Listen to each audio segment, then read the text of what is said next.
Yaoundé, quartier général de la Croix-Rouge. Des centaines de drépanocytaires sont venus des quatre coins du Cameroun participer à la journée mondiale de la drépanocytose. Les enfants! Les enfants! C'est le cas de Roger Tala.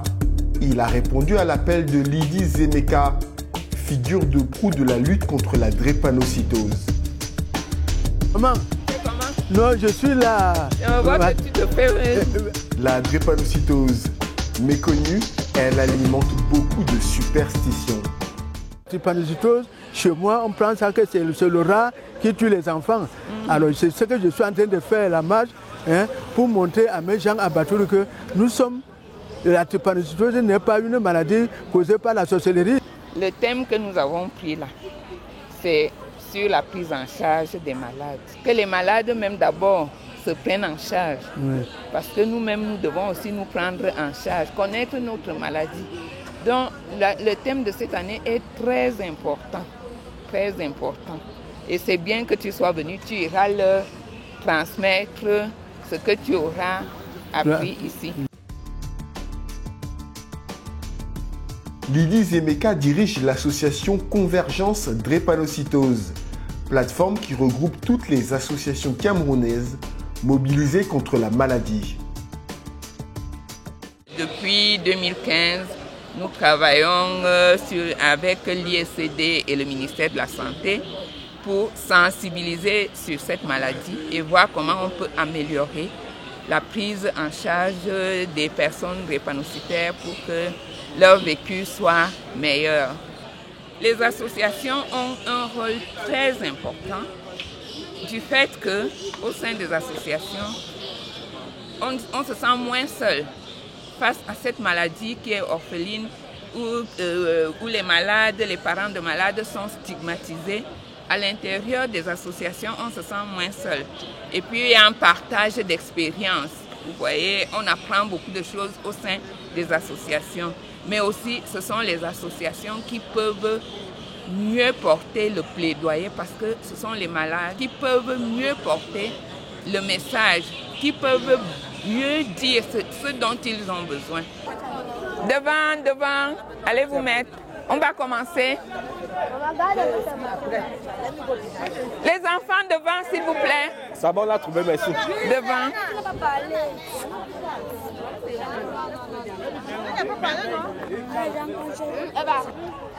Qui prend la banderole? La banderole devant. Programme du jour, une marche de plusieurs kilomètres en direction du centre-ville. Objectif, se faire connaître auprès du grand public.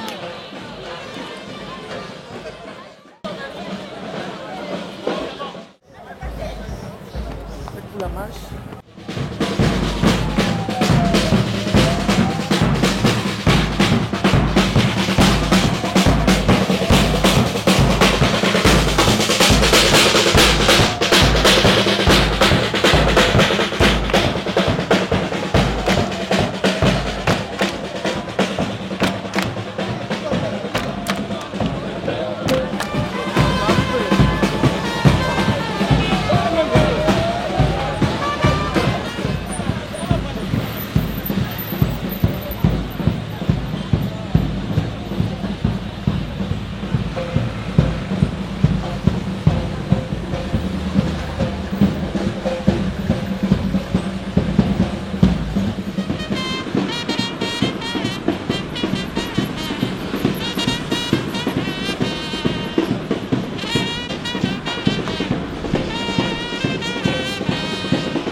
La drépanocytose est devenue le combat de ma vie parce que je suis maman de 2 enfants drépanocytaires. Et quand on m'a annoncé que mes enfants sont malades, je me suis mise à l'école pour connaître la maladie de mes enfants. Et puis j'ai côtoyé les drépanocytaires, j'ai vu combien Ils eux-mêmes ne connaissent pas la maladie, ils ont honte de leur maladie. Il y a des parents qui ont honte de vous parler comme moi là, de vous dire que leurs enfants sont drépanocytaires. Alors je me suis mise avec les conseils des médecins qui soignaient mes enfants, ils m'ont encouragée et je me suis mise là-dedans pour sensibiliser, apporter aux autres parents le peu de connaissances que j'ai de la maladie et leur donner des petits conseils sur les bonnes pratiques afin que nos enfants puissent vivre plus longtemps parce que vous savez, c'est tout le monde qui me disait ces enfants ils vont pas vivre, ils ne vont même pas atteindre l'âge adulte. Mais c'est Dieu seul qui tient nos vies. Parce qu'à l'hôpital, quand ils étaient hospitalisés, il y avait des enfants qui n'étaient pas drépanocytaires autour de nous, qui perdaient leur vie. Mais eux, ils sont encore là aujourd'hui. Donc, il y a un espoir. Ils peuvent vivre aussi longtemps que les autres. C'est la raison de mon combat.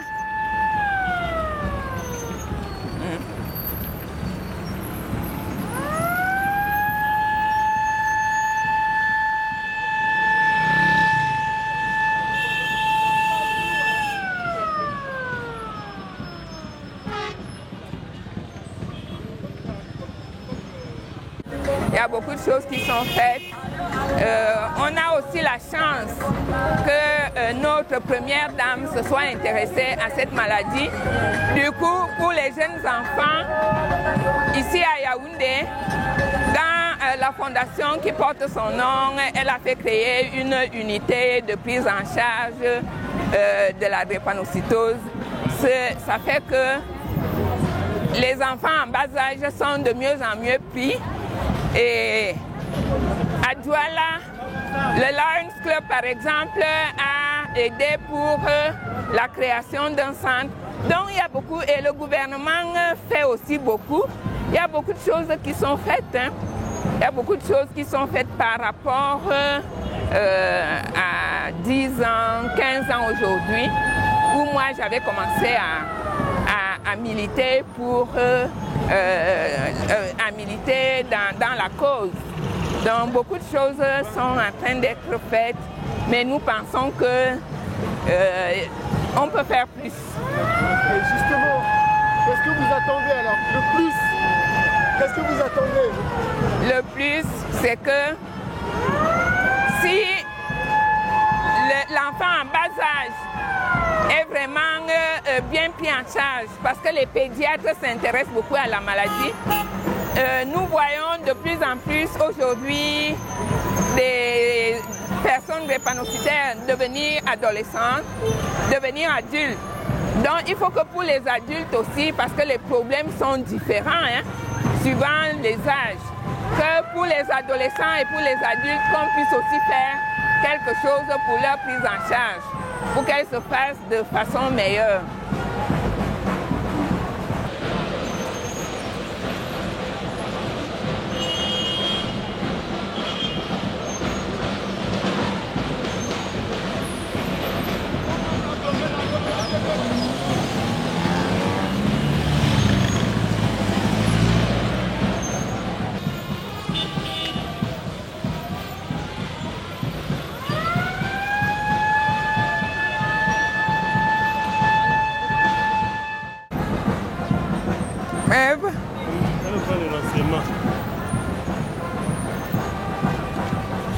Oui, bonjour. La petite fille, elle est de Blanche. Oui. Mais joignez-vous à nous. C'est où le repère, c'est où? Attendez. On l'a conduit quelque part. Allez dans la Suzuki, là, on vous donne un dépliant. Dites-leur de lui donner un dépliant.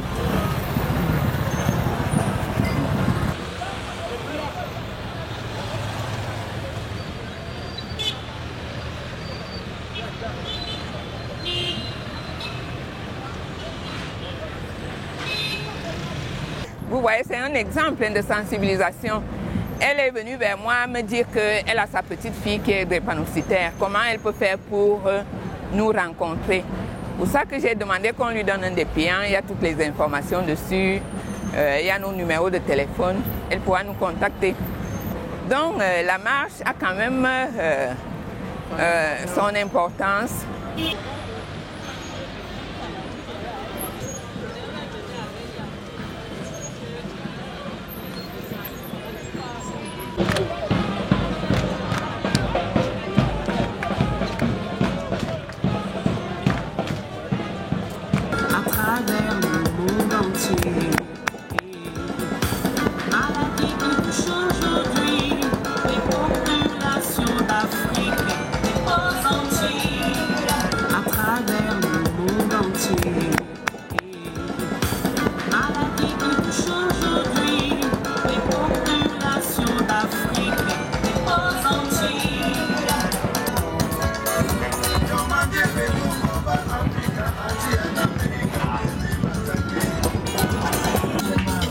La cérémonie est placée sous le haut patronage du ministère de la Santé, dont nous attendons soit le ministre lui-même, soit un de ses représentants. Nous avons invité le ministre des Affaires sociales, le ministre de la Promotion de la Femme et de la Famille, le ministre des Enseignements secondaires, le ministre de l'Éducation de base, le ministre de l'Enseignement supérieur. Bref, tout ce vers qui nous voulons porter notre plaidoyer pour la cause du drépanocytaire. On a beaucoup de proviseurs de lycées qu'on a invités, les directeurs d'hôpitaux, bref, tous ceux qui sont censés s'occuper du drépanocytaire, nos sponsors, nos partenaires. Qu'est-ce que vous attendez du gouvernement? On attend tellement beaucoup du gouvernement, mais on sait que le gouvernement aussi ne peut pas tout faire, faute de moyens.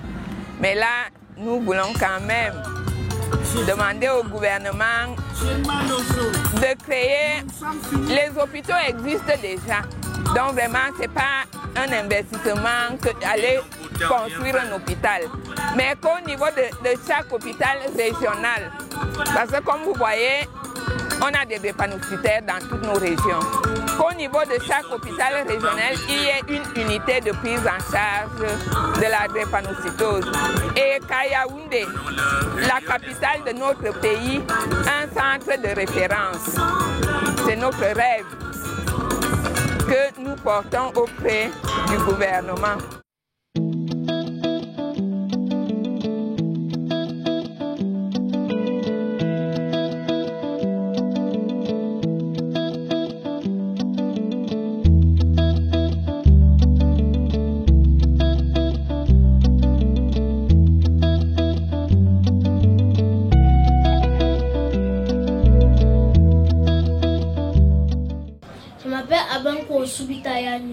Oui. Et je crois que être drépanocytose, ce n'est pas une maladie, une fatalité, une malchance. La drépanocytose est une maladie comme les autres. Oui. Nous sommes nés avec pour les drépanocytoses et nous devons l'accepter. Pour les drépanocytaires. Pour les drépanocytaires. Voilà. Et nous devons l'accepter. Et nous devons d'abord accepter avant de suivre les traitements. Et ne pas être dans le désespoir. Nous ne devons pas être cachés du monde. Nous devons être plutôt ouverts et être intègres. Bravo. C'est bon aussi. C'est bon. Non, ça va. Alors, vraiment, moi, ça me fait plaisir d'entendre un jeune comme ça, un enfant.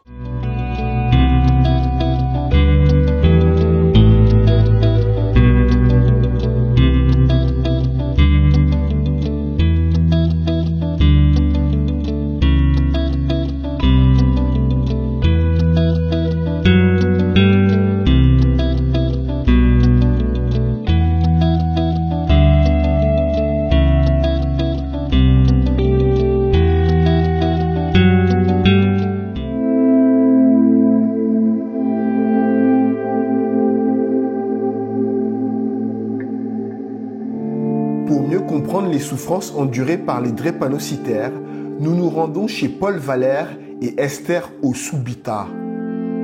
J'ai un peu regardé comment il s'est comporté la nuit.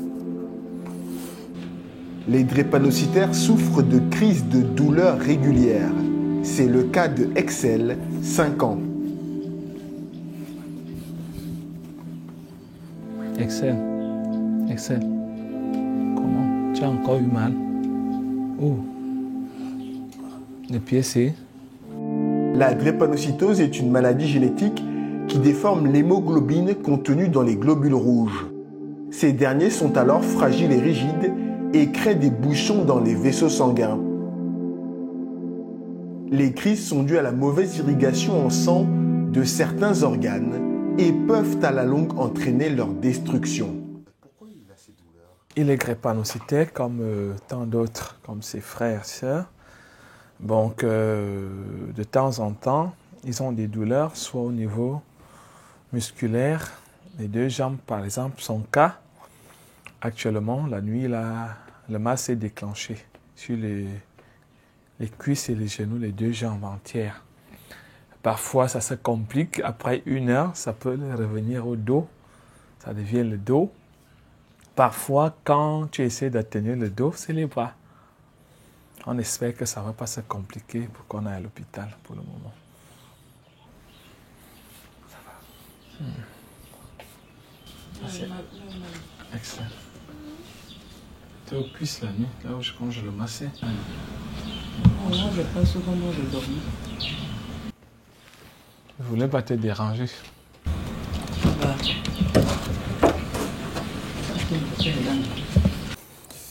J'espère que les autres sont réveillés. Faut que j'aille les voir. Oh. Ah. Ils dorment encore. Bonjour, tout le monde dort? Hey, c'est déjà le matin. Faut vous réveiller. Bonjour, ça va? Oh, je m'excuse, hein. Faut vous réveiller. Vous savez que c'est déjà l'heure de la prière. Pourquoi ils ont des... Bonjour les enfants, ça va? Pourquoi ils ont des moustiquaires comme ça? Ils ont des moustiquaires pour lutter contre le palu. Parce que dès qu'il y a le palu, ils sont automatiquement attaqués. À moins de 12 heures de temps, ça épuise leur réserve de sang. C'est le plus grand danger. Le palu, ils sont vraiment allergiques au palu. C'est leur premier adversaire, c'est le paludisme. J'espère que ça va. Ok, on va brosser.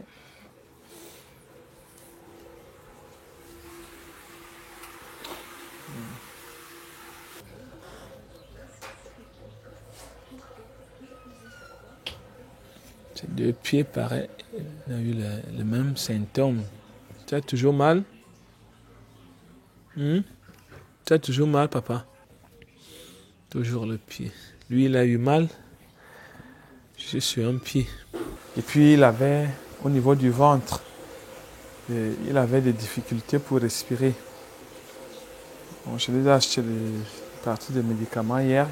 C'est des crises longues et douloureuses, expliquez-moi. Ouais, bien douloureuses. Je dis, si vous n'avez pas ce cas, vous allez vous décourager. Parce que quand tu vois comment l'enfant souffre dans sa chair, dans ses os, pleure atrocement, et ce n'est pas pour une courte durée. Ça peut vous prendre toute une nuit ou 2 jours, sans arrêt. Donc, il faut avoir le cœur pour supporter ça. Parfois, ça me fait plus mal que l'enfant. Quand tu vois comment un bébé, comme ça, pleure. Tu brosses les dents. Hein? Où est la brosse de Samuel? Pour éliminer les déchets, un drépanocytaire doit uriner bien plus qu'un individu sain. Il doit donc boire davantage d'eau, sous peine de souffrir également de crises de douleur. Chacun a pris son médicament, son eau. On exige à l'hôpital qu'ils doivent boire 2 litres d'eau, mais moi je vais plus qu'à 2,5 litres d'eau par jour. Donc le matin, le premier petit déjeuner, au réveil après le brossage, il faut qu'ils prennent chacun 1 demi-litre d'eau à jeun, avant toute chose. Allez, ça va. Toi, si tu veux boire,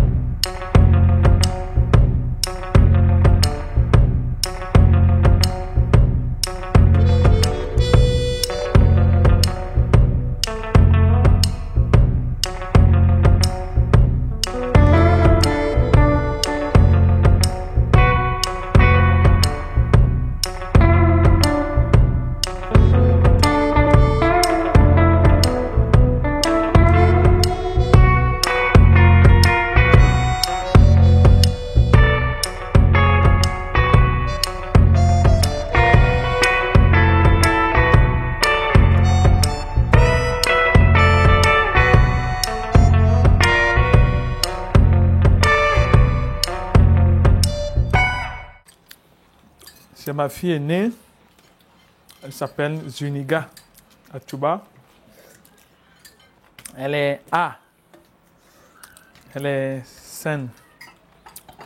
Il y a Yanis Abenkou au Subita. Lui, il est SS. Son statut, il est SS. Ça veut dire qu'il est drépanocytaire. Il est drépanocytaire. Charlotte au Subita. Il est aussi drépanocytaire. Elle est drépanocytaire. SS. Il y a Vité au Subita. Lui, il est sain. Il est A. Il y a Mendo au Subita. Il est SS. Elle est aussi drépanocytaire. Il y a Samuel Roland en côte. Lui aussi, il est drépanocytaire. Il a ressenti les douleurs. Et Sono à Sembe. Lui aussi, il est drépanocytaire. J'ai 5 qui sont SS parmi les 9 enfants. Moi, je suis AS. Elle aussi, elle est AS. On n'a pas su la naïveté.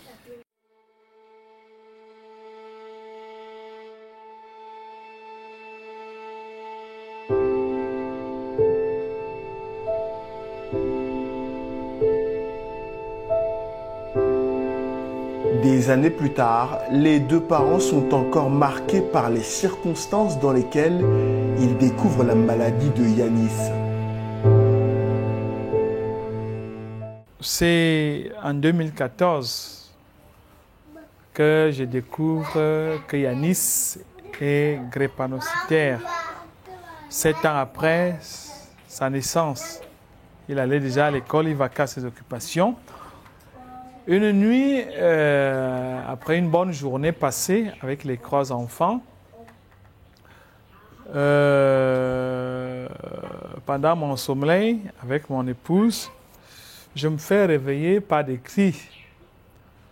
Quand je me rends au chevet, je constate que le fils aîné Yanis, il souffre abondamment. Il m'a dit qu'il avait des douleurs au niveau du dos et au niveau des pieds, des membres inférieurs. Je ne comprenais pas qu'un enfant de son âge ait mal au dos. Nous avions commencé à lui poser des questions s'il a eu un choc durant la journée, pendant la journée, au cours de leur jeu. Il a dit non. À l'école, non. Je lui ai donné du paracétamol, sa maman et moi, croyant que ça pouvait le calmer. Le mal n'allait que de mal en pire, au point où toute la nuit, parce qu'on se disait que ça pouvait s'arrêter d'un moment à l'autre, on est arrivé jusqu'au petit matin. Parce que non seulement on n'avait pas assez de moyens pour aller à l'hôpital, on croyait aussi, il se faisait tard, on croyait maîtriser la maladie. Le lendemain matin, il s'est un peu calmé. Vers les 9 heures, le même mal a recommencé. Le dos. On s'est rendu à l'hôpital, comment on l'appelle, à Pakitala? Non, de la Casa, l'hôpital de la Casa, en Kondongo. On explique au docteur comment l'enfant ressentait. Le docteur a commencé à nous poser les questions. À savoir, est-ce qu'il a l'habitude d'avoir ces crises? On a dit non, c'était une première fois. Est-ce qu'il a chauffé? On a dit non. Il a palpé l'enfant, tâté l'enfant pour voir ce qui n'allait pas. L'enfant lui a localisé là où il ressentait le mal. Bref, après ça, il nous a appelés en conseil, il nous a demandé qu'on fasse un examen, des examens, parmi lesquels l'électrophorèse. Il nous a demandé pour nous, il a demandé pour l'enfant. Bref, on s'est exécuté, on a fait l'électrophorèse, on a mis l'enfant sous perfusion, ça a un peu atténué ses douleurs. On est rentré à la maison, ça a un peu calmé l'enfant. je crois, le 4e jour, les mêmes douleurs, c'était plus au dos, c'était au pied. On est revenu à l'hôpital. Elle a encore administré des soins. 2 semaines après, on est rentré à la maison. On nous appelle à la casse d'un Kondongo. On nous a fait comprendre que l'enfant était porteur d'un gène, et nous-mêmes, de drépanocytose. Bon, j'avais déjà une idée parce que par le passé, j'ai mon neveu qui a beaucoup souffert de ça. Donc, quand il me parle de drépanocytose, je ne comprends pas très bien dans ma tête. Il me dit non, votre enfant est atteint de gène de drépanocytose. Et vous-même, vous êtes porteur, vous et votre femme. Il me pose la question, pourquoi vous n'avez pas, avant de vous marier, pourquoi vous n'avez pas fait des examens? Bref, on lui a dit que bon, on n'avait pas ça en tête, on était encore jeunes, on s'est emballé, c'était pas trop dans notre tête. Il nous a donc fait part. Dès qu'il nous a fait part de ça, honnêtement, c'était comme si un fardeau tombait sur ma tête. Parce que je vois un peu ce que ma grande sœur a vécu tout au long de 26 ans avec son fils. Parce que j'ai habité chez elle et j'ai vu comment la souffrance qu'elle endurait avec le fils. Fabrice, son fils aîné, qui a été malade pendant 26 ans, 27 ans, il est décédé malheureusement à cause de la même maladie, la drépanocytose. Donc ça m'a beaucoup traumatisé parce que je vivais un peu la même scène, les scènes atroces que l'enfant a endurées, parce qu'on passait tout le temps à masser l'enfant dans les hôpitaux, des opérations et tout. Je me dis, mon Dieu. Donc c'est mon tour. Donc j'ai été traumatisé au point où je me suis renfermé en moi, ma femme et moi, pendant des mois. On ne comprenait rien. On avait même honte de nous-mêmes. On s'est dit, quelle est cette erreur que nous avions faite? Par naïveté, comment on n'a pas pu prendre des précautions à temps? On s'en voulait nous-mêmes. On se disait, quelle est cette peine que nous allons subir? Je vous le dis, en toute sincérité, nous avions géré cela pendant environ 5 ans, sans que personne ne soit au courant, que ce soit nos amis, que ce soit les membres de la famille, parce que pour nous, pour moi, je ne voulais pas affecter la grande famille, parce que, ayant déjà ce traumatisme avec mon neveu qui est décédé, je n'ai pas voulu leur faire partager cette souffrance morale. Je cherchais encore comment leur expliquer cela, comment ils vont prendre cela, parce que moi-même, j'avais honte de moi-même. Je ne savais pas quoi faire. J'étais vraiment perplexe, perdu. J'ai vécu cela pendant 5 ans. Je vous dis, pendant 5 ans. Je gérais cette situation avec mon épouse. J'ai géré les hôpitaux parce que par semaine, parce que quand Yanis a commencé, c'était par semaine, on allait à l'hôpital 3 fois par semaine, au point où on résidait même déjà à l'hôpital. Je vous dis, c'était un calvaire. À un moment, comme je ne comprenais pas encore la maladie, il y a un jour où j'ai agressé le directeur de l'hôpital parce que je venais de dépenser à peine 200 000 francs. Un jour après, l'autre, il est encore hospitalisé. Je dépense encore 100 000 francs.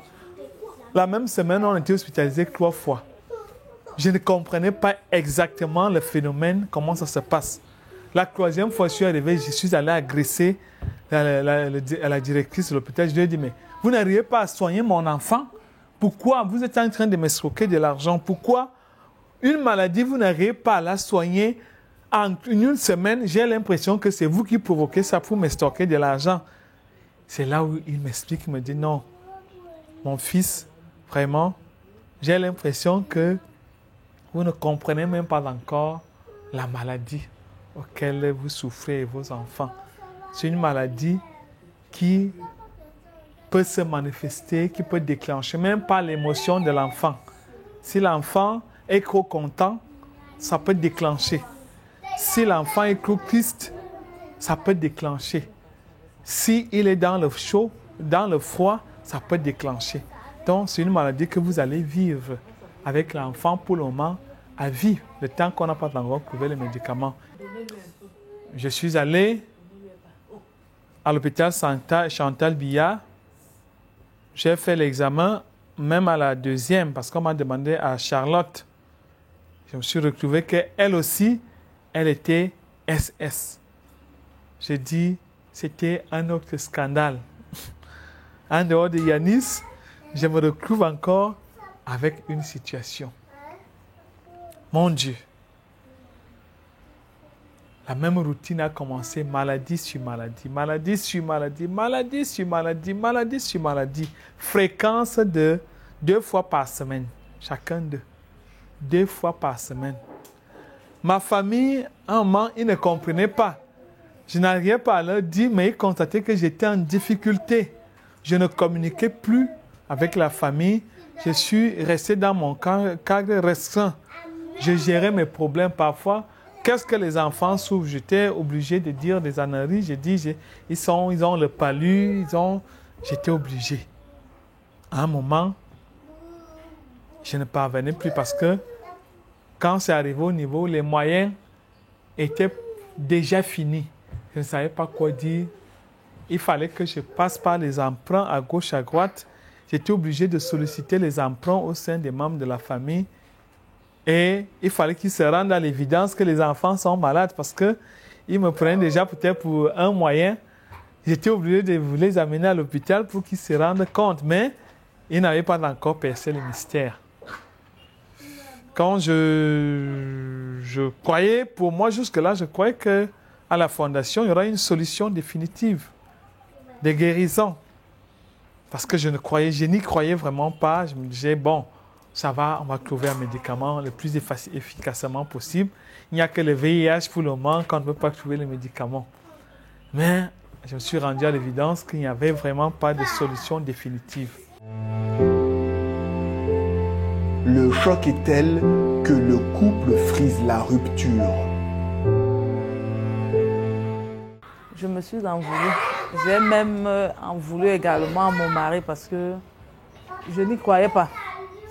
Au point où je me suis mise en larmes parce que j'en revenais pas, parce que j'imaginais pas que ça puisse arriver à l'un de mes enfants. Donc je m'en voulais tellement.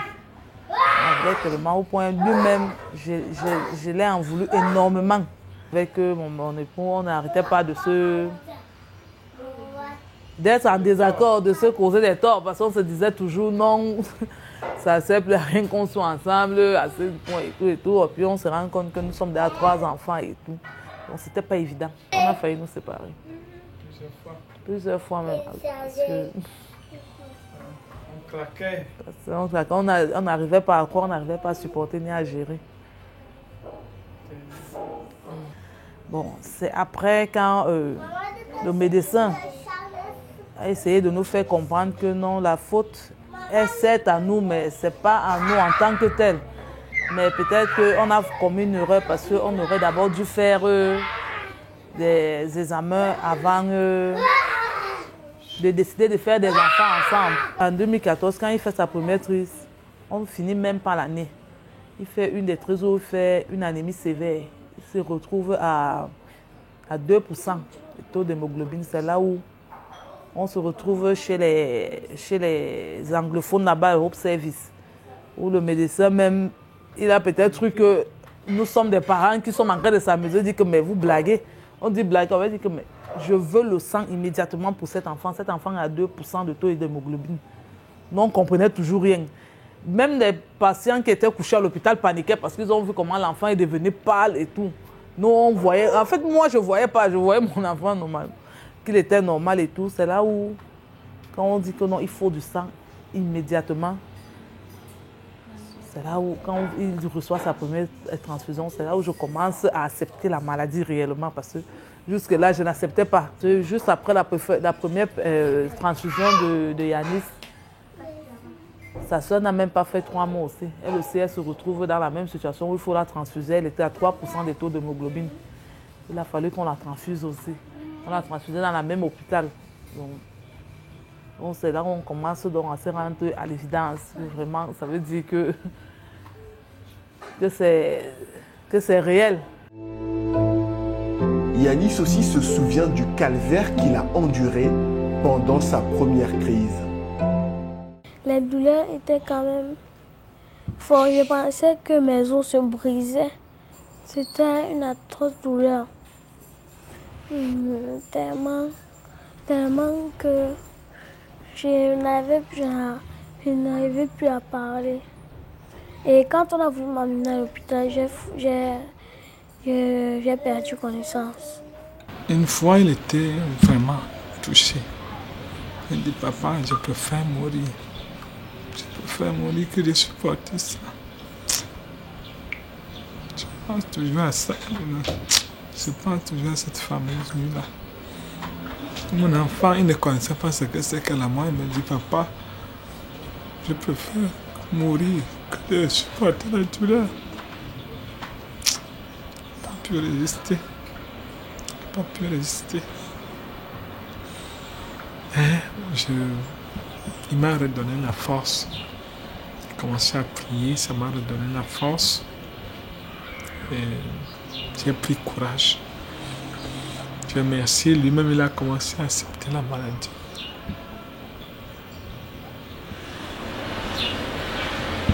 Ça a été dur au départ, ça a été dur.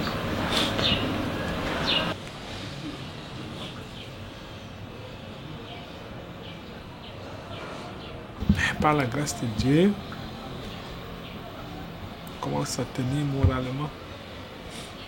À des moments où on se retrouve avec 4 ou 5 hospitalisés à la fois.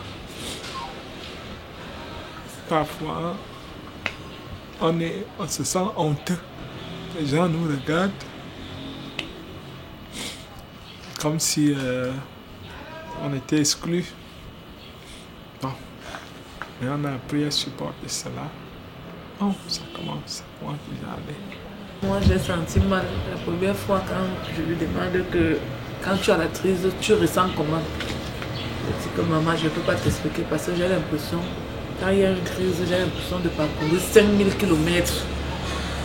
Et je me suis dit, est-ce qu'il réalise ce que c'est que 5000 km? Il me dit que ça fait. Je me dis que comment tu ressens et que je suis fatiguée, j'ai l'impression d'avoir parcouru plus de 5000 km. C'est pour ça que parfois, quand vous voyez quand les crises s'arrêtent, on dort. Parce qu'en instant, même la crise d'une minute, c'est comme si c'était 5000 km à pied, une course de 5000 km qu'on venait de parcourir. Vous voyez, un parent, parfois quand on n'a même pas 5 francs, tu vas aller à l'hôpital, tu vas commencer comment? Le traitement, ça coûte tellement cher financièrement. On est obligé de commencer par des méthodes de la prise en charge personnelle. On a des baumes, des petits massages. La plupart du temps, c'est ce que nous faisons. C'est qu'on n'a pas d'argent, on est obligé. Et vous voyez, les anti-inflammatoires, ils sont à 5 qui sont malades. Par mois, par semaine, on a au moins 1 ou 2 cas. Comme ça que nous gérons. Donc, c'est notre vie, c'est devenu notre vie. On ne parvient plus à rien faire. On ne parvient à rien entreprendre. Parce que toute notre vie est concentrée rien qu'à eux, à assurer au moins leur santé. Et on est obligé de faire des efforts à ce niveau pour qu'ils mangent équilibré. Parce qu'on nous apprend que c'est la prévention. Il faut vivre avec en prévention, en prévision. C'est-à-dire qu'il faut qu'il soit équilibré, il faut qu'il soit moralement bien, il faut qu'il soit alimenté en médicaments. Même un choc psychologique peut les déranger. Donc nous vivons sur cette pression-là. On ne parvient à rien faire. Bon, mais on se dit que ça vaut la peine que nous gardons nos enfants sains.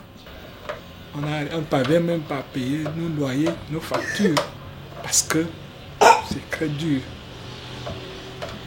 C'est très dur. On est obligé de surveiller, de faire des efforts.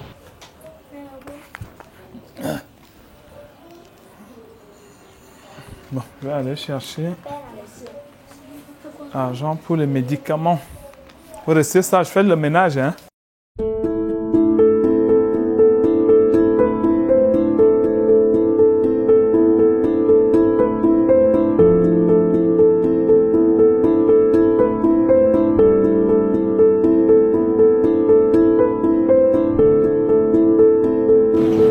Chinga de place.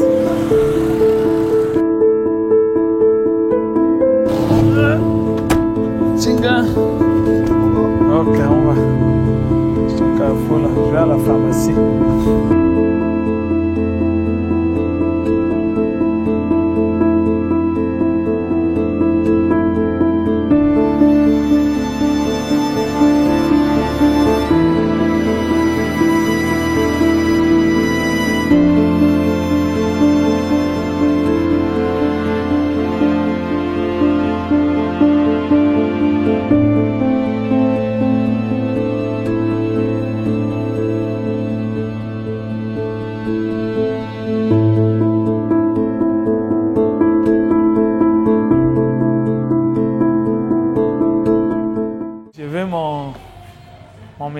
Mes médicaments pour les enfants. Quel médicament au Spain et à Frol. Et il y a de 12 ans à 3 ans. 12 ans à 3 ans. Ok. Donc les seins sont de panicité. Ouais. Ah, wow. Elle connaît.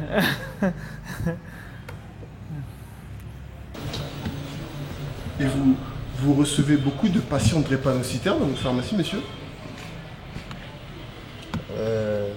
C'est une maladie vraiment courante? Oui, c'est une maladie qui est très courante en Afrique, en dessous du Sahara. Mais dans cette pharmacie, vous avez beaucoup de clients drépanocytaires? Oui, il y en a, il y en a qui viennent. Ils sont assez nombreux. Il y a l'Acfol qui a pour rôle de fructifier le sang dans les globules rouges dans l'organisme parce qu'ils sont constamment anémiés. Donc ça joue le rôle de régulateur pour qu'il n'y ait pas carence au niveau du sang. Bon, maintenant, l'antibiotique qui est l'équivalence d'Ospen. C'est un antibiotique qui lutte contre les infections. Ils sont tellement exposés aux infections. Il y a le froid, il y a des blessures. Donc, pour prévenir les infections de peau, de sang et des os, on leur anticipe déjà ces antibiotiques. L'Ospen pour la prévision. Et maintenant, le rôle du tabac, c'est contre les douleurs. Quand ils sont en crise, ça atténue d'abord un peu les douleurs avant d'aller à l'hôpital. Peut-être on peut se rendre dans une heure assez tardive dans la nuit et qu'on ne puisse pas se déplacer à l'hôpital. Ça permet juste un peu d'atténuer le mal pour que le matin, on puisse se rendre dans un établissement hospitalier. Donc, c'est le rôle que j'ajoute, les corps médicaments. Donc, je dois toujours les avoir à la maison.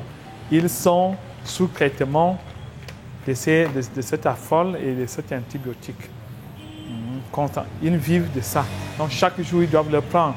Sauf que les antibiotiques, ils les prennent pendant 2 semaines. Par contre, ça, c'est chaque jour de la vie. Et ça, c'est occasionnel lorsqu'il y a crise. 14 400 francs. Ok. C'est quoi votre budget mensuel total des médicaments? Quand il n'y a pas eu de crise, quand je suis pas allé à l'hôpital, c'est juste en dessous de 50 000 francs. Et en cas de crise, ce montant mensuel peut tripler. Quelles sont les maladies les plus coûteuses pour les familles, madame? Il y a d'abord la drépanocytose. Et puis, bon, je pense qu'en dehors de ça, il y a aussi Le paludisme qui décime tous les jours. Oui, les hépatites.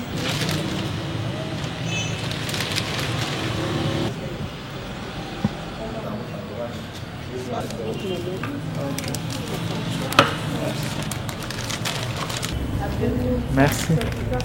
Bon. Bonne guérison aux enfants. Merci. Merci.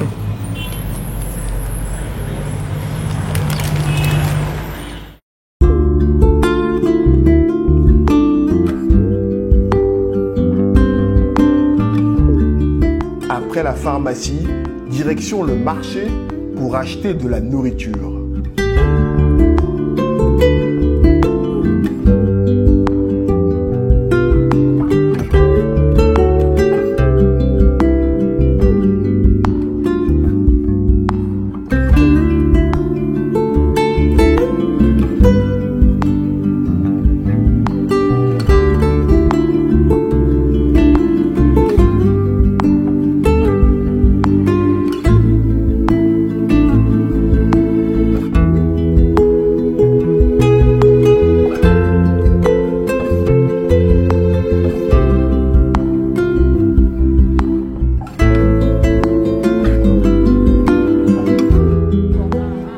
C'est combien les œufs?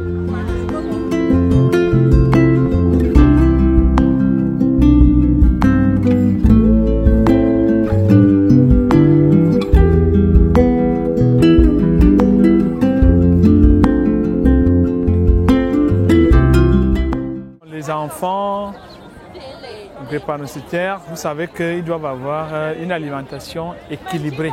Vraiment, il faut mettre l'accent là-dessus. Dès lors qu'il y a carence, ça se répercute directement sur le fonctionnement de l'organisme. Une vitamine C, fer, magnésium, en tout, il ne doit pas avoir carence. Il doit avoir une alimentation très complète, équilibrée.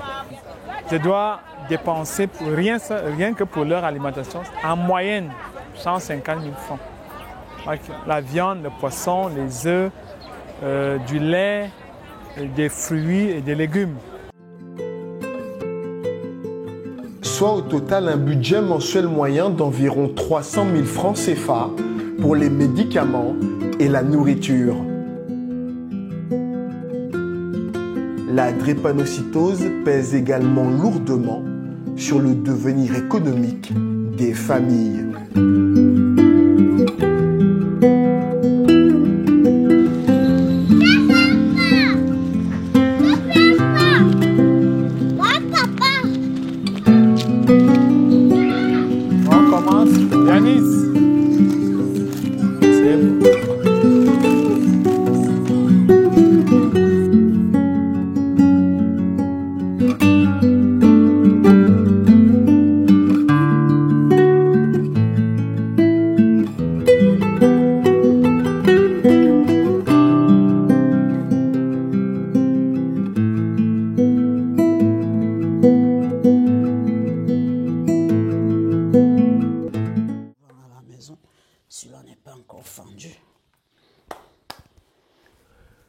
Le docteur Chantal Junine Lend subit elle aussi les affres de la drépanocytose.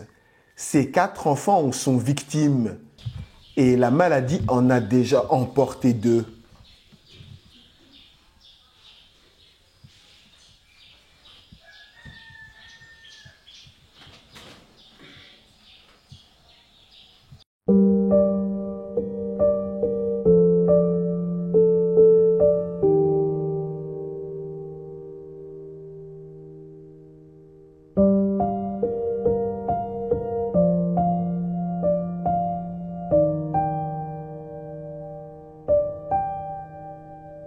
Celle-ci est née en 90, c'est ma 3e enfant. Elle s'appelait Jeanne-Francine Lend. Donc, on a fêté son anniversaire le 8 novembre 91 et elle tombe malade le 30 octobre. Nous étions au nord du pays. Le temps pour moi de m'apprêter à prendre l'avion pour la ramener parce qu'on venait d'y aller travailler. Je ne connaissais pas encore les hôpitaux et tout. Je me suis dit, je vais la ramener à la fondation Jean-Irène Bia. Et puis, bif, le 1er décembre, elle est morte. J'étais tellement traumatisée que 1 an plus tard, j'ai dit, il me faut un autre enfant, je ne peux pas ça. Je ne m'en sortais pas, j'étais tellement traumatisée. Je dis, il faut que j'allaite encore un enfant, que je sache le garder, que je sache mieux l'entretenir et tout.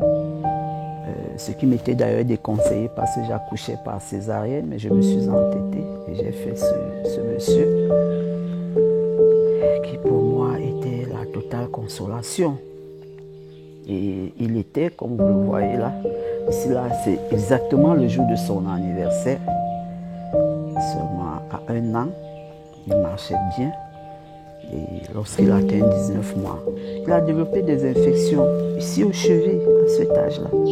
Et c'est ces abcès qui ont fait généraliser l'infection, qui l'a anémié et il est parti.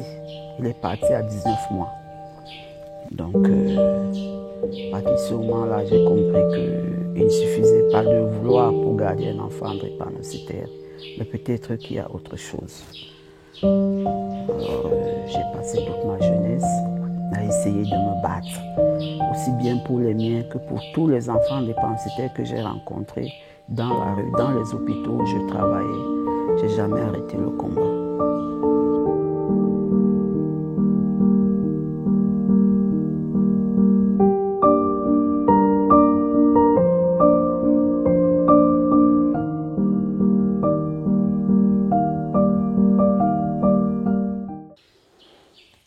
La drépanocytose, j'allais dire, c'est toute ma vie. Je pense que ce que je fais en passant aujourd'hui, tous les jours de ma vie, et qui peut-être aide les autres, c'est lié à la drépanocytose.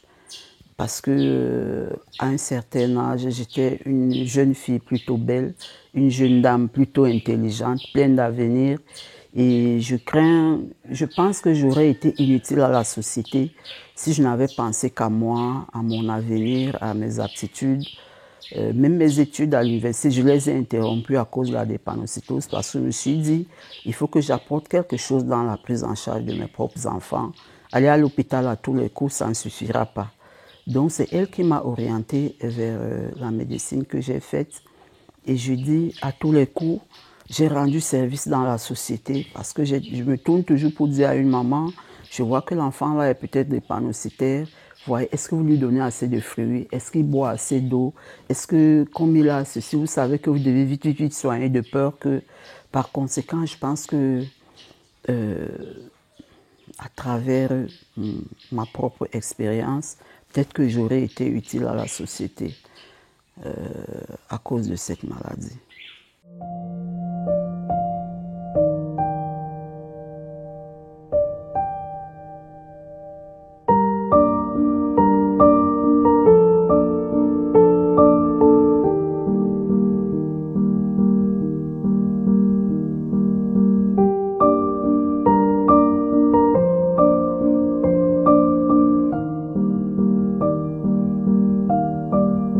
Je suis AS.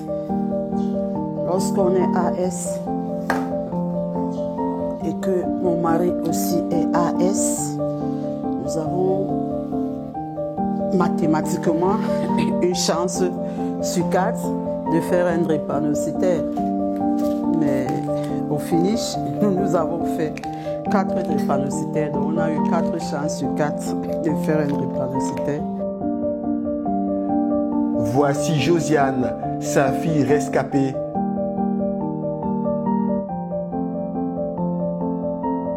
Son frère et elle connaissent des sorts bien différents. De nous deux, en fait, c'est lui qui souffre le plus depuis qu'on est petit. Donc quand il a des crises, ces crises s'éternisent sur 2 semaines, 1 mois, 3 mois, des fois. Par contre, moi, quand j'ai des crises, elles sont rapidement, vite passées. C'est-à-dire que je peux faire une crise de 2 jours, 3 jours, difficilement 1 semaine. Et généralement, on a remarqué depuis qu'on est petit que ce qui le soigne, lui, ne me soigne pas moi, et vice-versa. Donc on est tous 2 SS, mais les manifestations et les durées de nos crises ne sont pas les mêmes.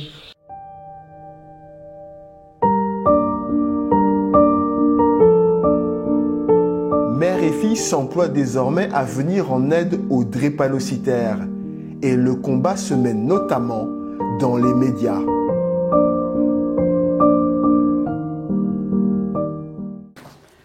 La CATV, la télévision officielle nationale, il y a une émission, la matinale, je pense. Aujourd'hui étant la journée internationale de lutte contre la drépanocytose, je vais y aller en tant que leader d'une association que j'ai mise sur pied avec les deux de mes enfants.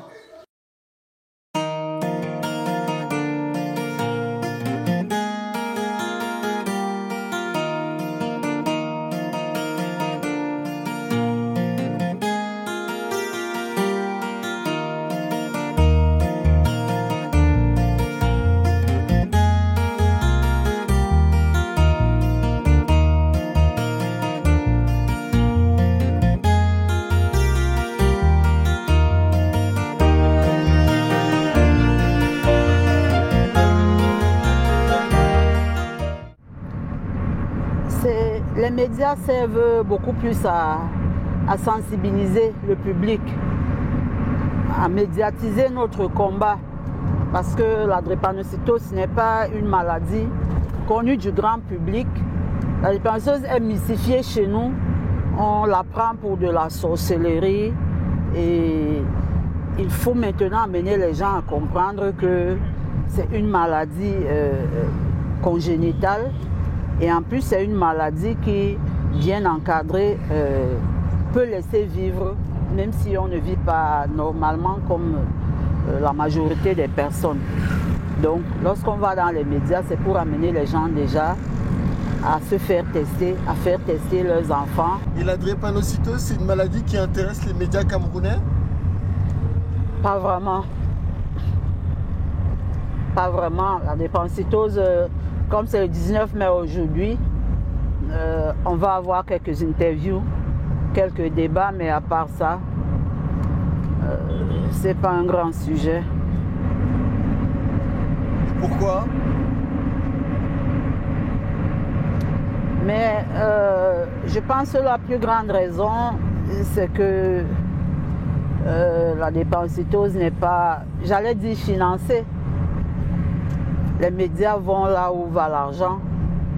Or, en drépanocytose, non seulement nous-mêmes, les parents ou les malades, sommes souvent démunis à cause de ce que nous coûte l'entretien, mais encore, ni de l'intérieur ni de l'extérieur, il y a d'apport en termes de financement pour la combattre. Donc, on n'intéresse pas un journaliste en criant fort dans la rue que j'ai mal, non. Il faut payer pour qu'on vienne, pour qu'on s'intéresse à votre cause. C'est ça.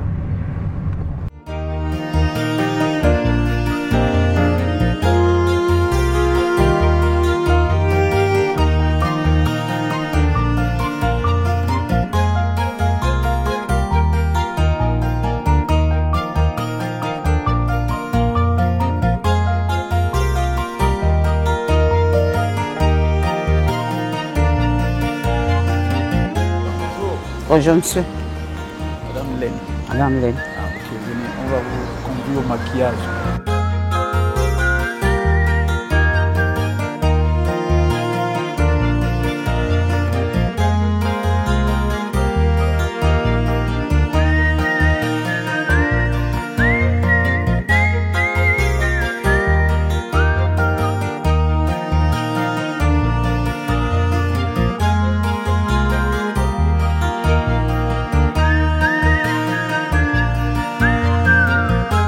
Alors, Madame Laine est une présidente d'association très importante. On connaît Madame Laine pour son combat pour que cette maladie soit éradiquée.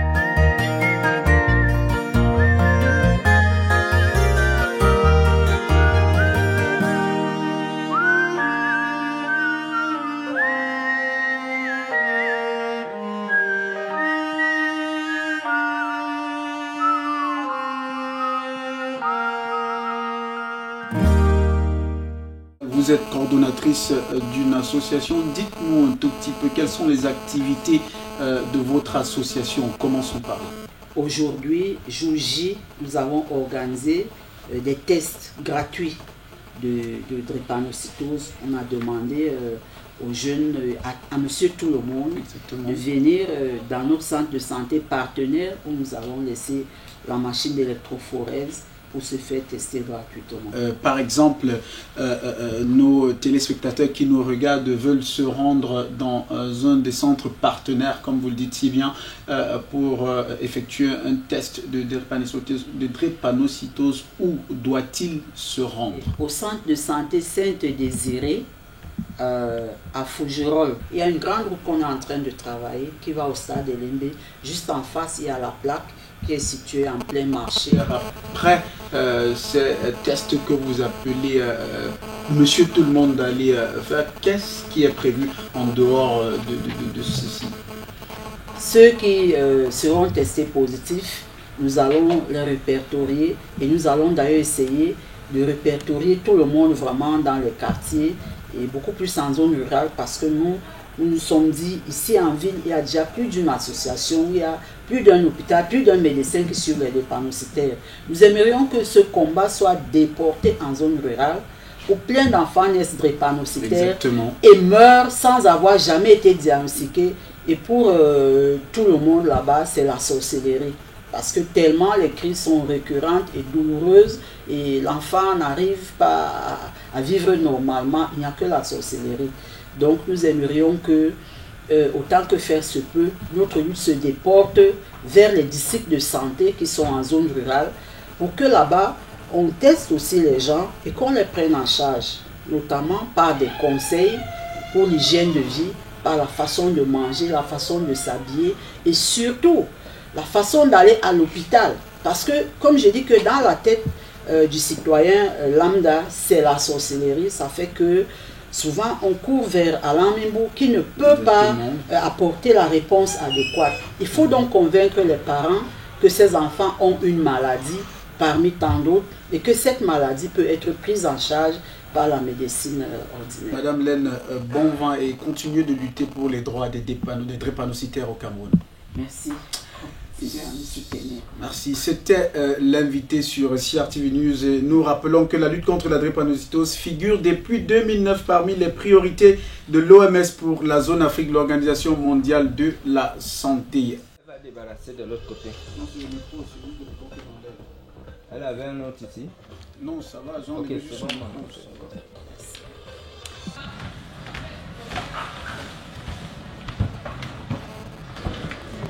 Vous pensez que ça va faire une différence, ces passages médiatiques? Vous savez, les passages médiatiques, c'est comme les gouttes d'eau. Des gouttes d'eau qui peut-être un jour finiront par remplir la mer, tout simplement. Mais on ne peut pas dire qu'en une émission, on ait fait le travail. Le chantier est tellement vaste.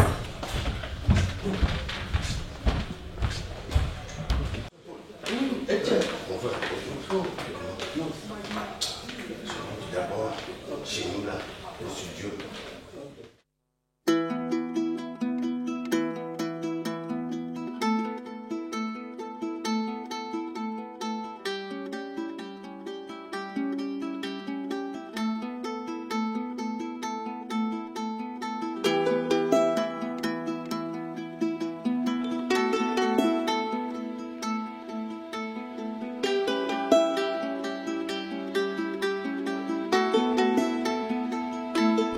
Ici, c'est le centre de santé Sainte-Désirée, notre centre de santé partenaire, où nous avons laissé notre appareil d'électrophorèse. Et nous aimerions bien faire les tests gratuits aujourd'hui, les tests d'électrophorèse pour ceux qui viendront. Notre machine, elle fonctionne toujours bien. Quelqu'un est venu se faire tester? Oui. Ah, c'est bien ça. Et vous avez quand même 4 patients. Ah, ok. Donc là, vous avez utilisé une bandelette. Oui. C'est idéal. Vous avez quand même déjà des cas de SS depuis qu'on a laissé la machine? Non, pas encore. Pas encore. Mais AS. AS, oui. Vous avez des cas de AS. On a eu 2 AS. Ok. Bon, mais notre souhait, ce n'est pas que les gens soient SS, c'est que la population soit... Mais on se dit que s'il y a des malades, il faut qu'on les prenne en charge à temps.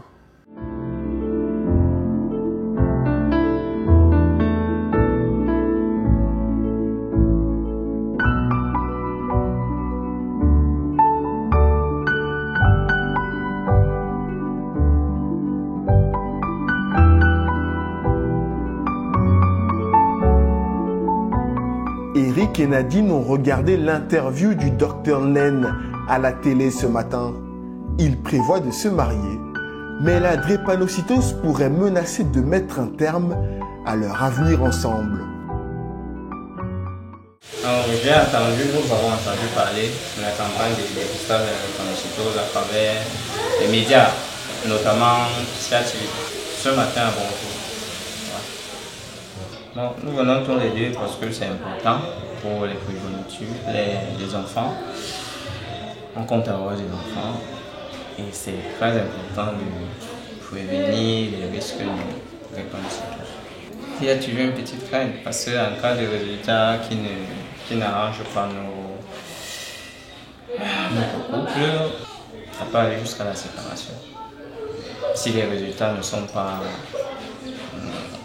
Si par exemple je suis à SLRAS, ça ne peut pas donner. Si je suis à SLRS, ça ne peut pas donner. Donc, c'est ça que nous sommes venus vérifier. Vous vous aimez? Bien sûr, on s'aime. On s'aime, mais on ne veut pas faire souffrir les enfants. Bonjour. Bonjour. On s'aime, mais on ne veut pas souffrir, on ne veut pas faire souffrir les enfants. On va tout me prendre. J'en ai déjà vu des enfants drépanocytaires, j'en ai vu, j'en ai connu et j'ai vraiment vécu la souffrance.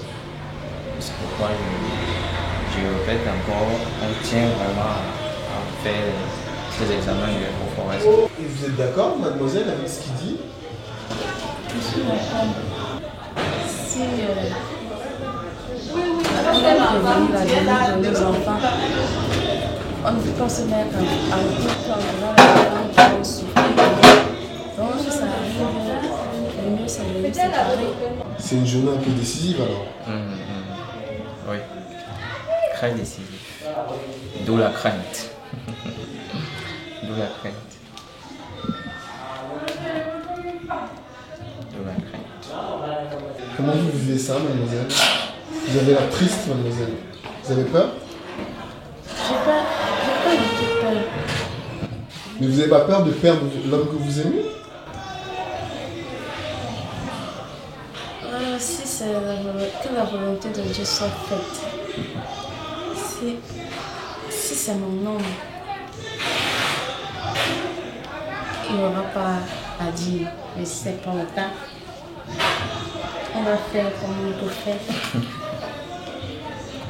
On n'aura pas le choix.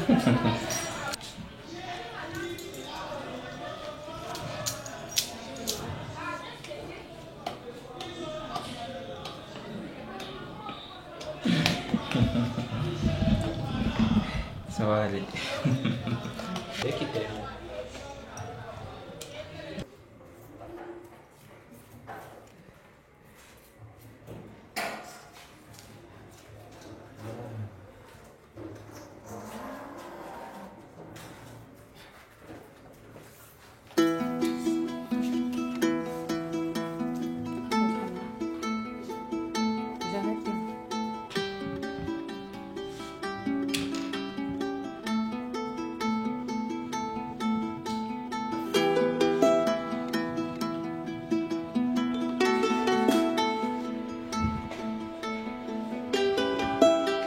Vous dépistez beaucoup de couples, de jeunes couples comme ça? Oui. Bon. Les jeunes couples qui ont besoin de faire des enfants, ils passent d'abord par le test de l'électrophorèse. Ils passent chaque fois ici. Je vais piquer. Ne bouge pas. Tu lâches le point.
2 heures plus tard, les résultats sont enfin disponibles.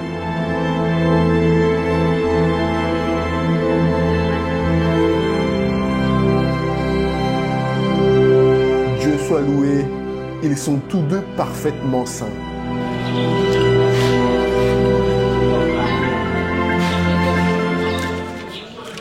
Comment vous vous sentez? Docteur, vous buvez quoi? Docteur, venez, vous buvez quoi? Je vous donne à voir le jus. Je vous donne à voir un bon jus. On va donner le jus au docteur après. Alors. Comment vous vous sentez? Comment vous vous sentez, monsieur? Très soulagé, très bien. Très très bien. Dieu est bon. Là, c'est votre avenir. Comment vous voyez votre avenir alors? Comment je vois? L'avenir. Joyeux, heureux, surtout pour les enfants en santé. Les moments, je suis tellement émue, content, je suis, je ne sais pas quoi dire. Très très content.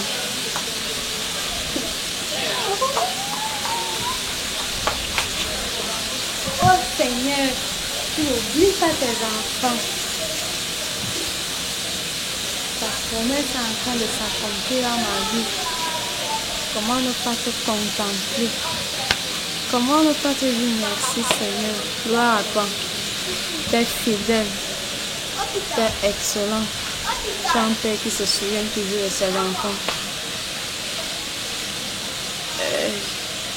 Je n'ai rien à te dire à toi, te dire merci.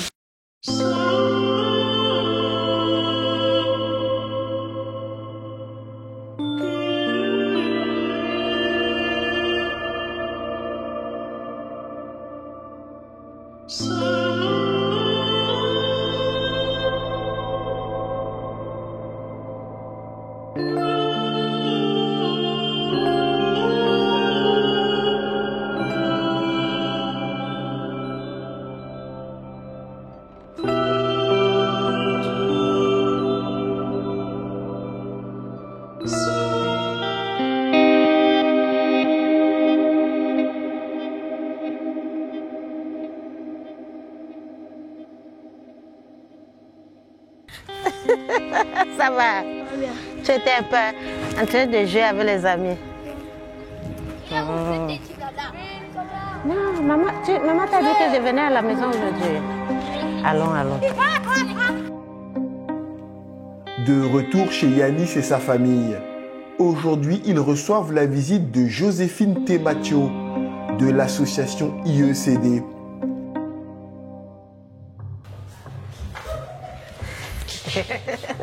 Ça va? Oh, ça va?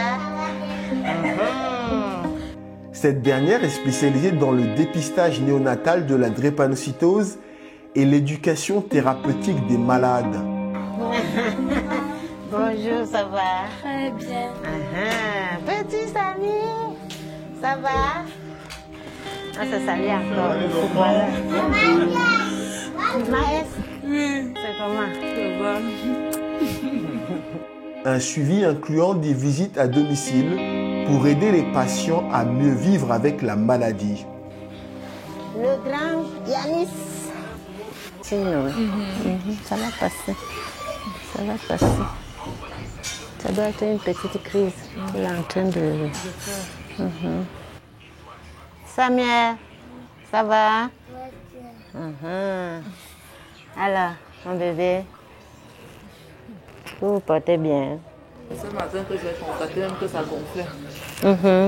C'est une petite crise. Tu lui as donné ce médicament? Très bien. Il prend le paracétamol en sirop. Et tu as donné quoi? Je donne l'ibuprofène. Ibuprofène en sirop. Ok. Et papa n'est pas là, hein? Non, il est reparti au travail. Ok. Tu m'as salué. Elle qui était souffrante de ce jour-ci. Le froid. Le froid. La saison n'est pas favorable pour eux. C'était quoi? Elle avait un peu, elle avait des douleurs au niveau du dos et Les pieds. Ça va déjà, non? Ok, Dieu merci. Et c'est toujours avec l'ibuprofène? On a donné du travail. Du travail.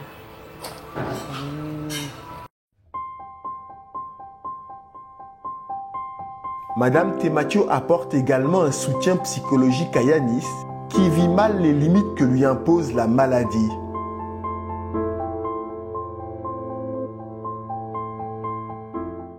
Les contraintes que la repentance me font vivre sont... Je ne peux pas faire certaines choses comme jouer,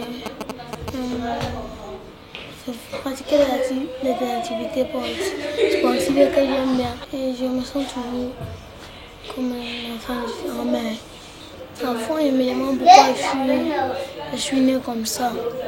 Après, il me ressaisit. Il faut seulement apprendre toi-même à te limiter sur tes propres capacités à jouer.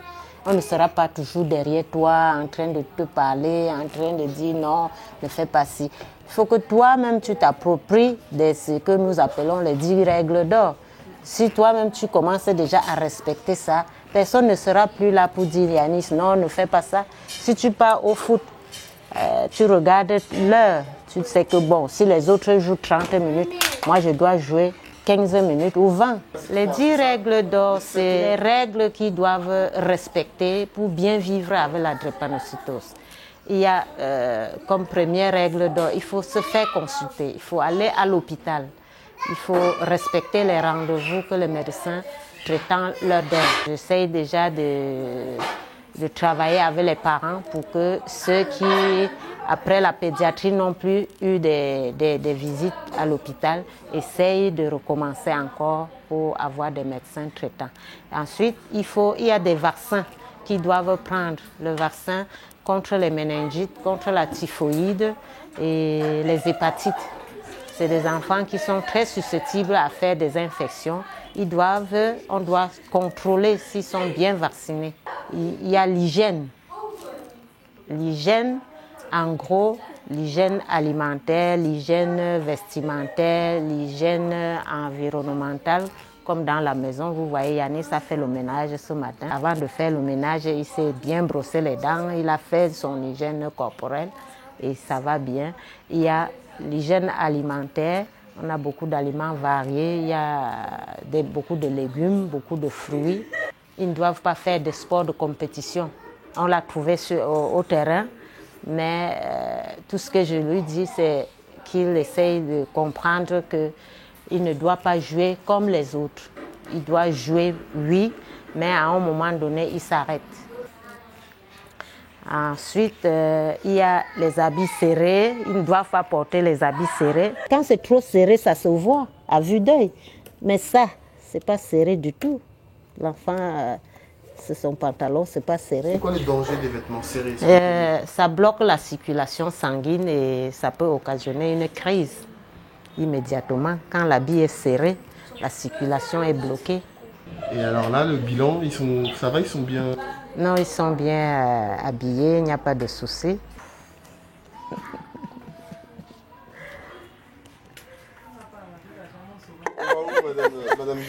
On va voir la chambre de Yanis. Voilà, Yanis. Ta chambre est bien dressée. Et ton moustiquaire, j'espère que ça n'a pas de trou. Voilà, c'est encore bien. C'est encore bien. Ok, c'est bon.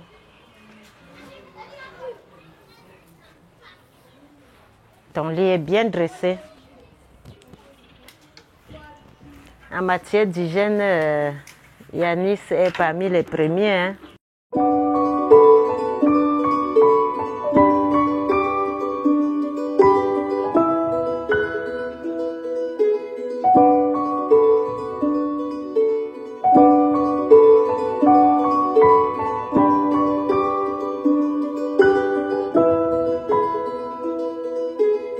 Ça va dans le bon sens, surtout la petite évaluation que j'ai faite dès que je suis entrée ici. Yanis a beaucoup avancé Il explique beaucoup de choses sur la drépanocytose. Et même s'il ne respecte pas jusqu'à présent tous les 10 règles d'or, c'est aussi parce que c'est au fil du temps qu'il doit vraiment s'approprier de ça. C'est pas en 2 jours, en 1 mois, même en 1 an. On vient de commencer les enseignements, les causeries éducatives cette année scolaire. Ça fait juste 1 an. Donc il a beaucoup avancé.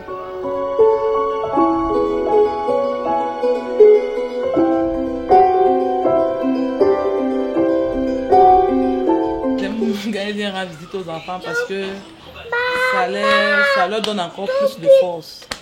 Et une fois même quand ils la voient eux-mêmes, ils sont contents, ils sont heureux. Même quand elle appelle au téléphone pour dire elle vient, dès que je leur dis seulement qu'elle vient, elle commence à sauter de joie partout ici. Elle nous amène à savoir comment on peut gérer les crises. Et ce qui fait qu'avec les enfants aussi, parce que nous parents, comme nous paniquons face à les crises, c'est pas facile de réconforter l'enfant et de gérer la crise au même moment. Maintenant, le souci au niveau des enfants, c'est qu'elle arrive quand même à dire à l'enfant comment gérer la crise, comment la supporter et comment ne pas faire paniquer le parent ou son frère ou sa soeur qui est en face de lui en ce moment-là. Et vraiment, ça nous aide beaucoup.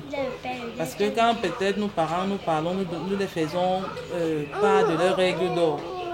Bon, pour eux, ils trouvent un peu ça comme un calvaire. Par contre, quand ça vient d'elle, ça passe plus facilement. Donc, elle est vraiment un plus pour nous. Sa présence nous fait du bien.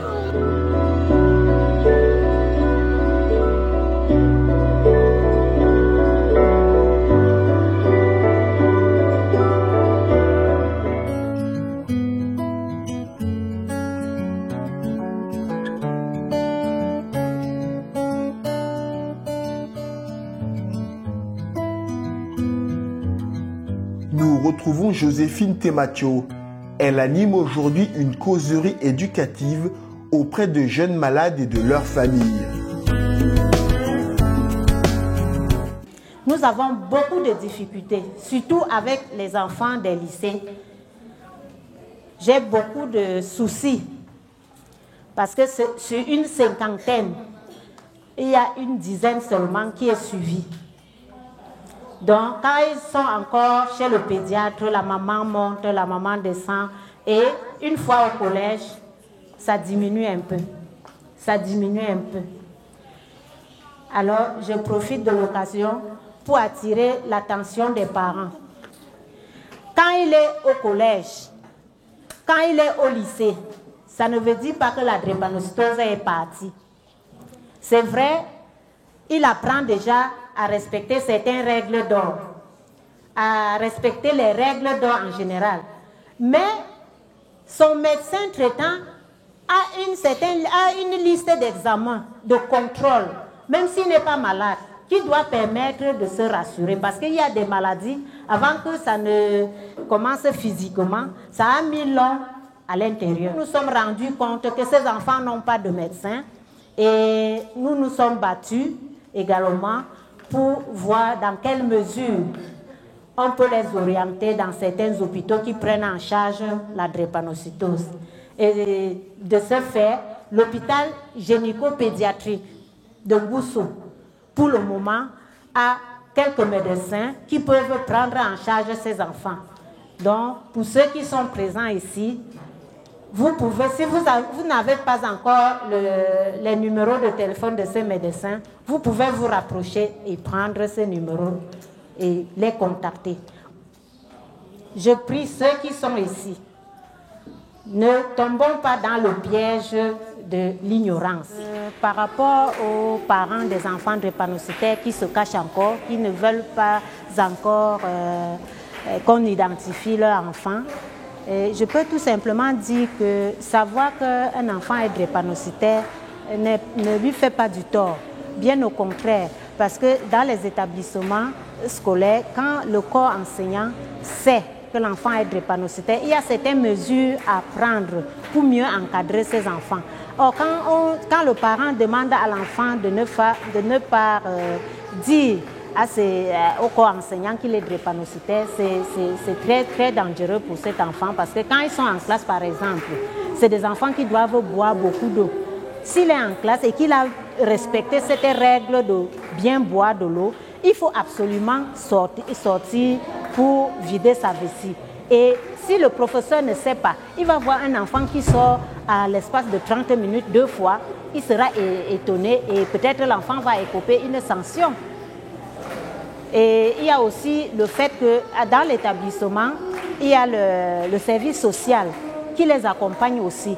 Quand l'enfant ne dit pas qu'il est drépanocytaire, il ne bénéficie pas de l'exemption, par exemple, de la pension que les enfants drépanocytaires doivent bénéficier, comme tous les personnes avec des maladies chroniques dans les établissements. Donc, je prie ici tous les parents qui ont les enfants drépanocytaires de déclarer, ne fût-ce qu'à l'infirmerie ou bien dans le service social de leur établissement, de l'établissement de leur enfant, que ces enfants sont drépanocytaires. Madame Tematio a invité Josiane, rencontrée précédemment. Elle est venue apporter un message d'encouragement et d'espoir. Je ne me plains pas aujourd'hui de dire du fait que je sois drépanocytaire. Je ne vois pas pourquoi je me plaindrais. Au contraire, pour moi, ma vie, c'est une grâce. Je rends grâce à Dieu tous les jours. Tous les jours, chaque jour qu'il me donne à vivre, chaque année qu'il me donne à vivre, pour moi, c'est une grâce. C'est pour ça que je voudrais vous faire comprendre aujourd'hui que je sais que le problème du drépanocytaire, le problème majeur qui revient, c'est celui de la stigmatisation. Vous n'avez pas besoin de vous sentir stigmatisé, que ce soit à l'école. Tu rencontres d'autres personnes, tu te dis, est-ce qu'on va me comprendre? Comment est-ce qu'on me regarde? Quel est le regard qu'on jette sur moi? Donc déjà, moi je pense que je pars de la base selon laquelle c'est le drépanocytaire lui-même qui se stigmatise. Donc vous vous dites dans la tête, non, je ne suis pas ci, je ne suis pas comme ça, il faut arrêter. C'est vrai que ta santé ne te permet pas de faire certaines choses. Mais quand tu es en vie et que tu t'en sens la force, il faut le faire. Pour revenir à moi par exemple, j'ai fini, je vais dire à mon petit niveau, j'ai fini mes études il y a 5 ans aujourd'hui. Je suis titulaire d'un master en droit de l'homme et action humanitaire, obtenu à l'Université catholique.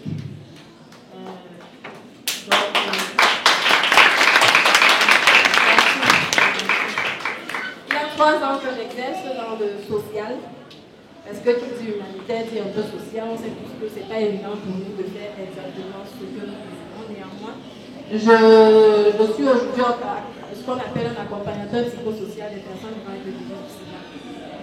Donc, vous voyez que moi j'ai une pathologie, mais je m'occupe de personnes ayant une autre pathologie, le VIH/SIDA en l'occurrence. Donc, dites-vous que vous avez le droit et vous pouvez faire ce que les autres font. Donc, si quelqu'un peut être, je ne sais pas moi, avocat ou diplomate ou je ne sais pas trop quoi, le drépanocytaire pour pousser ses études aussi loin qu'il le désire.